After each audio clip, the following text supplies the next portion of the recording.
Welcome to the I Am the Worst Parent Ever podcast with Nicole Merritt and Dr. Robert Zeitlin. Hey, Robert. Hey, Nicole. How are you? I'm doing well. How about yourself? I'm doing great. What's going on with you? Well, I have a dying or possibly a dead tree in my yard. Yikes. I'm Sounds not expensive. I'm about to say, yeah. I'm not really all that sad about it. I'm sad about how the wallet and the bank account, might change. Maybe a little sad that we have this cute little swing that hangs from it. But I know that it needs to go because every storm or possible hurricane that comes our way, I just picture it, crashing down. Knock on wood, that will never ever happen. Right. How do you deal with things that are dying? Whether it's in your life and it's something serious, or it's a project that died. Or something like that. How do you handle it? Or a hermit crab. Right. Or a hermit crab. Did you have one?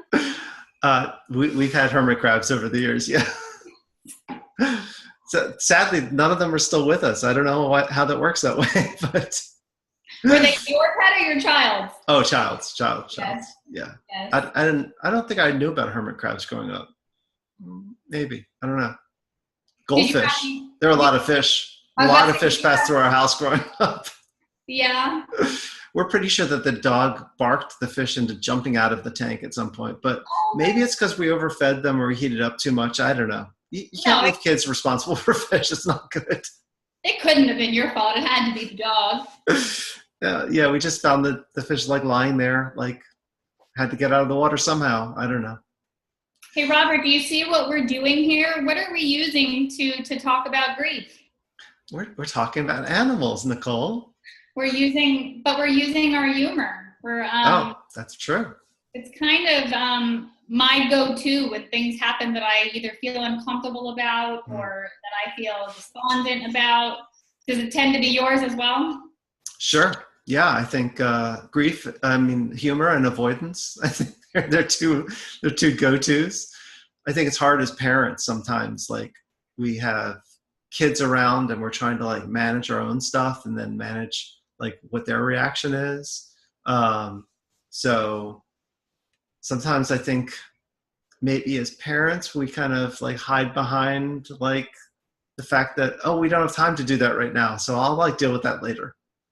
Yeah, that makes sense. I can totally think of instances where I've done that. I can also think of instances where I've involuntarily cried many times in front of my children.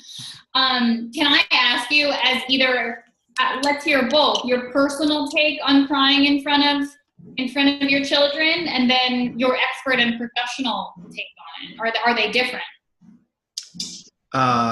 No, I don't think they're different. I think crying in front of your kids, having emotions in front of your kids, being real in front of your kids, not to the point where you need therapy or, you need to deal with your own stuff your own way.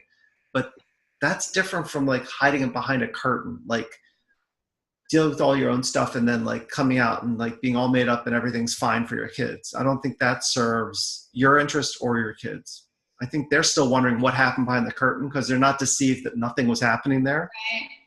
And they're confused about your reaction. So I think crying in front of your kids is being real, and actually your kids are real. Kids are real. So they get that more than the fake stuff. Right. So putting yourself out there is this, somebody who's immune to crying and who is uber confident on top of it all the time. You made me think, my husband and I have been watching this new show on Netflix. I think it's called The Marvelous Mrs. Maisel or something. Yeah. And every night she goes to bed, and then once her husband's asleep, she goes in the bathroom and cleans up and there's the real her, under all the makeup, under the hair curlers and everything. And then she gets up early before he wakes up and puts it all back on.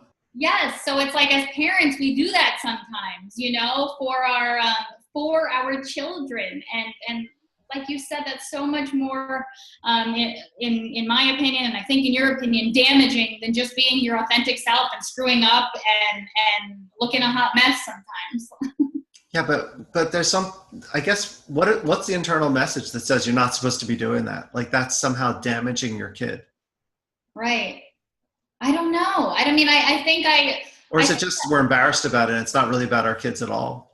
Right. It's probably more that you have this idea in your mind.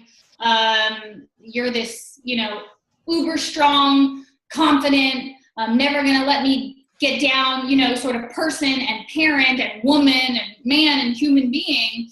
And then stuff gets you down, and tragedies happen.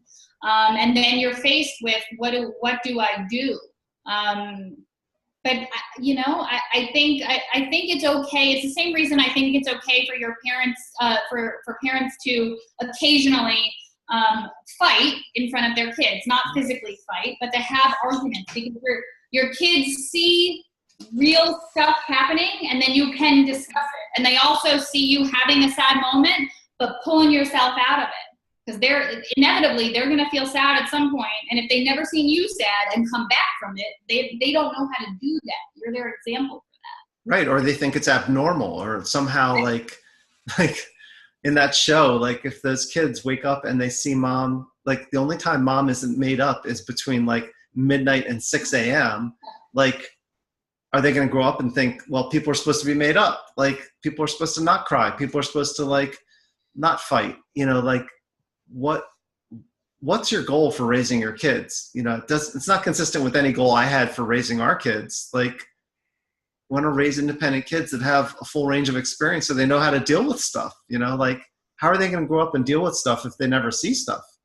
Right. It's definitely going to affect them in their own development and growth and how they handle it when it happens to them. And it's also going to make them just a better member of society when they have a friend at school who's in the desk behind them, who's experiencing something and struggling, or because they've learned at home, oh, we never cry, is your kid going to be, the bully picking on that child for having an emotion? Like you don't want to raise your child to be like that. You want them to be supportive of every other human being going in this life with them.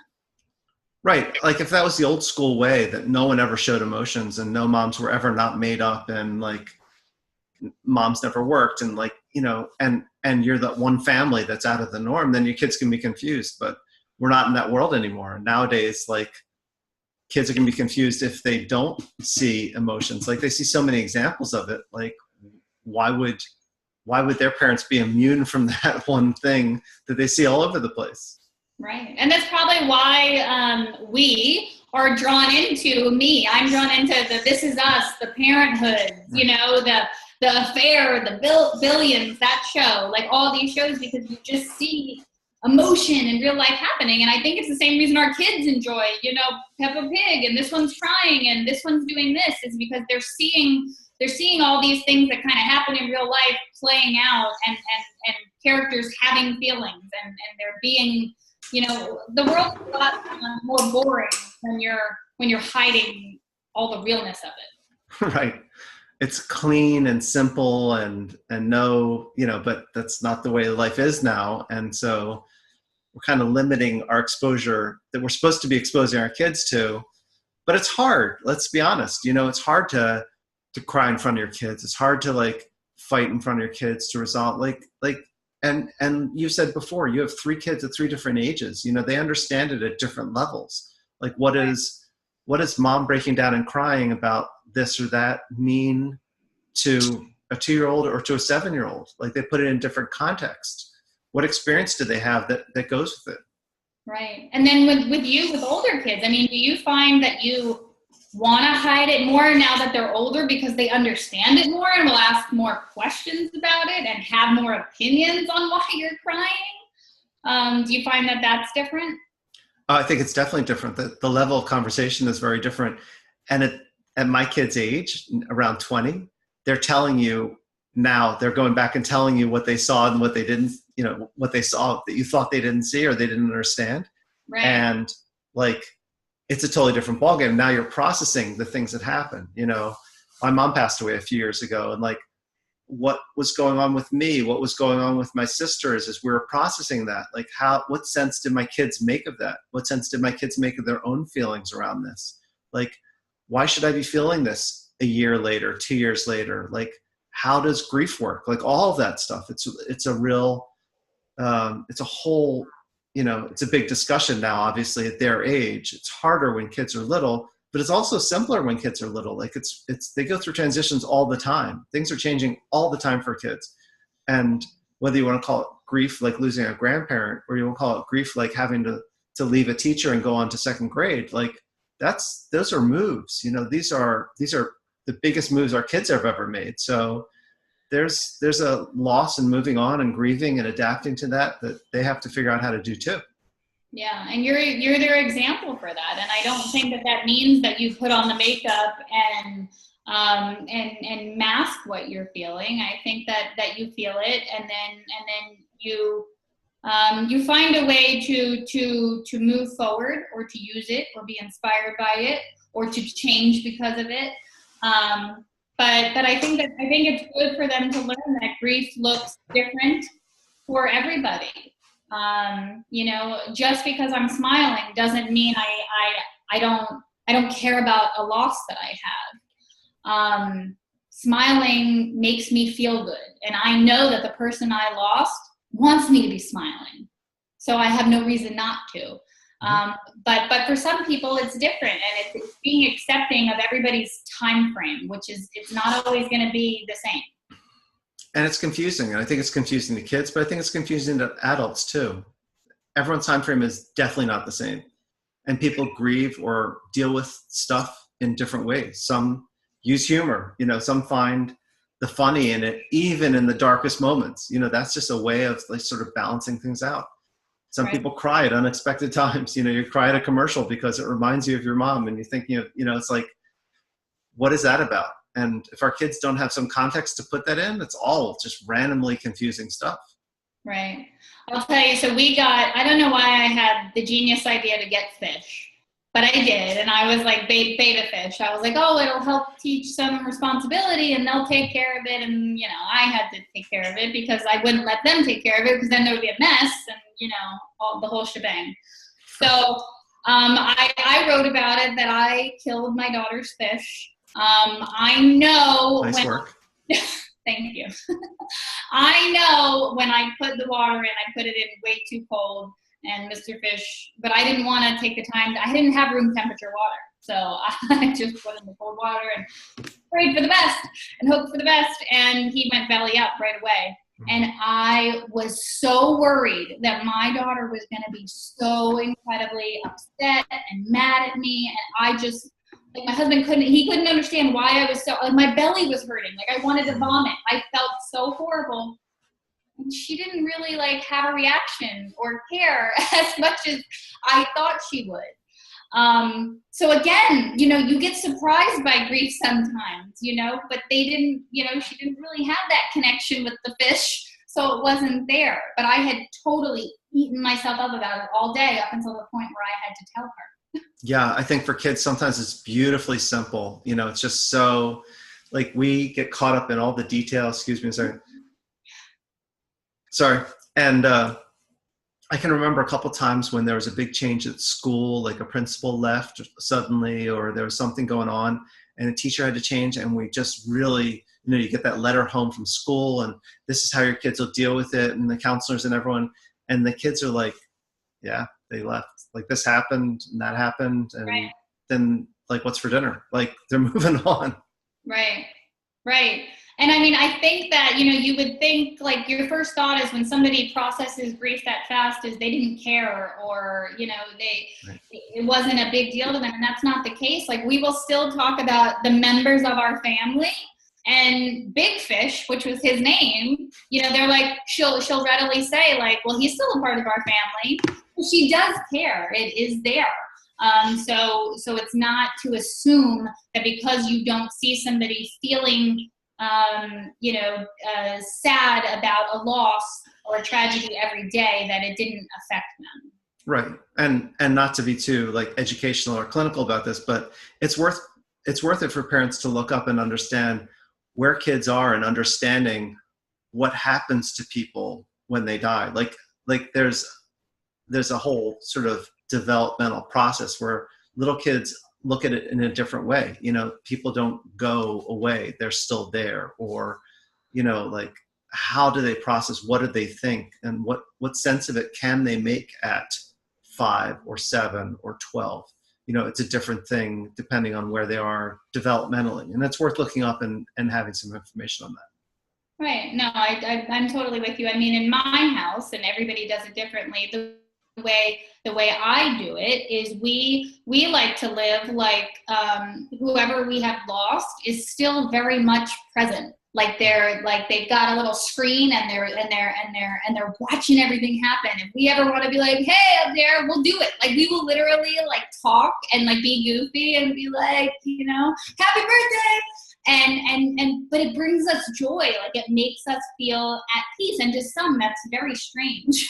but that's what works for us. You have to find what it is that works for you. And it might be that what worked for you right after is not going to be the same as what's going to work for you a month after and 6 months after, and it'll change, and you'll change with it. It will change, and so I'm going to reveal something that's I don't think a lot of people know actually, but actually I've lost both my parents over the years, and the idea of like going and visiting a cemetery, like going intentionally, like once a year or twice a year, and bringing flowers and that whole thing, like that idea of like, why am I waiting to talk to them until I'm in a cemetery where their bodies are buried somewhere? Like it didn't make any sense to me. So I actually found a substitute for who they are or where they are in my local park. And there's like 2 like bouncy toy things, and there's a pair of them, and that's my mom and my dad. And when I go running, I come by and I talk to them and have a conversation. And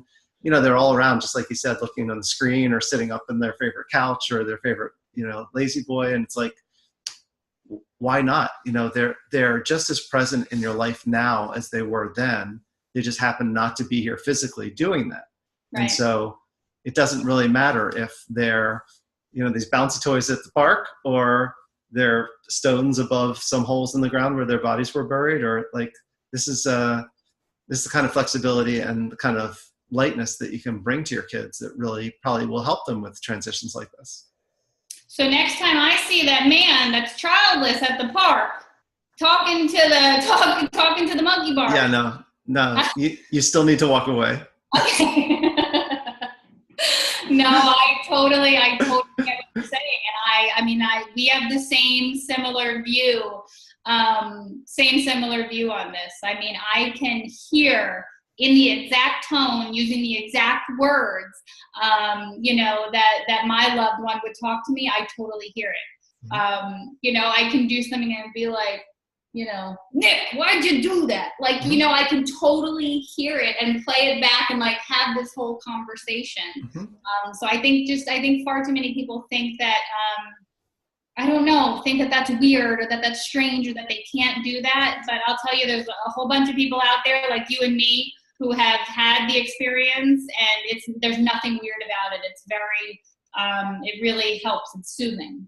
Yeah, no, I think this idea there's this very strict timeline, and they're here and they die and they're not here and it's horrible and they're gone and they'll never be back it's a mental state, honestly. I mean, I think there's another mental state that you just referred to where they're still here, you know, you're not just your memories of them, but also the conversations you had and how they would respond. You know, you can have a conversation, you know exactly how they would respond, and having that, you know, even though I'm on my way to work and I can't call my mom on the phone and discuss the latest political thing, I know exactly where she's coming from, and I can have that, if not the whole conversation, but basically, you know, have her in my head, you know, talking about the latest thing. And I think it's a much healthier way to do it. It might sound delusional, like you said, to some people, but there really isn't a huge difference between when she was here and when she's not here, because she's still here. She's still here.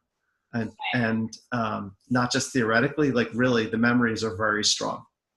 Right. And I wonder too, like for your kids, and obviously it's not like you said, how sometimes it's not a full blown loss, but like a transition. Like when your children, your son, right? He went to college. Uh-huh. Like I just wonder, like how you experience grief and loss. Like did that, when he lost kind of that connection with you and your wife, which he definitely didn't lose in its entirety, but that the closeness, the physical proximity, if they're taking these little lessons from us and using it at that time. Sure. I think we discussed that transition a lot. He and I did, and I did on my own. And then also there's a podcast that a friend of mine interviewed me about that transition. My son was going off to college. Our son was going off to college. And his son was going off to kindergarten, which is a huge transition for him, my friend. And we talked about how those were the same and different, and like how that's a loss and a growth and an opportunity. And, honestly, what you said before about like having a loved one sort of still in your mind and still in your heart and having that conversation is the same as my son going off to college or moving to another city. Like, this is an exciting time for him. I can sit here and like fret about it and think about all the past things, but I can also sit here and be excited about all the great things that are going on for him. When we think about a loved one that's passed, for instance, like they're usually in some kind of discomfort or pain before they pass. And then after they pass, they're probably at a much greater peace and in a much better place, spiritually and emotionally. And so it's just, I don't know, it's a mental state. And I think we can make it hard on ourselves or make it actually a beautiful thing. Right. And it's just, I think, we talked about your tribe and your people, and I think it's showing up, because if you have a loved one that is experiencing a loss, and maybe they're not to the point where we are, where they feel that it's time that they can feel that person's presence and be happy and be excited and feel comfortable about it, then be patient with them. And try to help them. I wrote this article called like How to Catch a Buzz When You're a Mom. And I think even when you've lost somebody, or you're experiencing a sadness, or in the aftermath of a tragedy, you have to find little bits of catching a buzz from somewhere, whether it's from a conversation with a loved one, maybe it's from a cookie, maybe it's from a hot shower. But all of that stuff, I think, will help you during your grieving process to make sure that you're having time for self-care. Yeah. And getting back to your original question, is it okay to cry in front of your kids? It's always okay to have emotions in front of your kids. It's also important that you take care of yourself and give yourself space, whether it's the shower or catch the buzz somehow.